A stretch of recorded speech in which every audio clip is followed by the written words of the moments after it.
All right, so this next one, the next error most people make is when they issue, they follow through with the arms. So what I want to do is move my hands away while I issue. So I'm not bridge dependent, I'm not pushing, I'm not shoving. I'm basically running the energy with my mind, and this becomes unneeded because the mind starts doing the work straight away. So we'll give everyone a feeling. I'll engage, and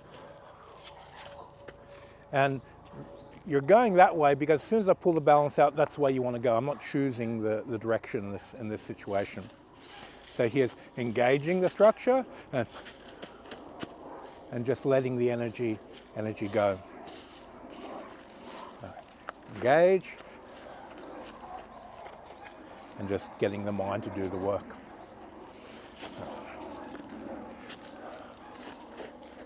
And let the hands pull back.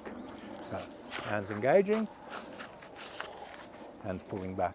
So this quality that of just letting the hands go sung, you can sung and keep moving forward or backward or up. It doesn't matter what direction you go. You can stick to the person and follow them in a Tai Chi type of way if you needed to or wanted to, but you're not dependent upon that.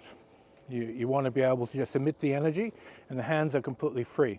The initial part of touching base, finding gap between balance and mass, it's so easy to do with the hands. It's many, many times easier. But once you've got that frequency and you start emitting the energy, remove hand dependence and just let your mind do all the work with the energy. Mind's leading the energy and it's leading their body. Okay, have a play.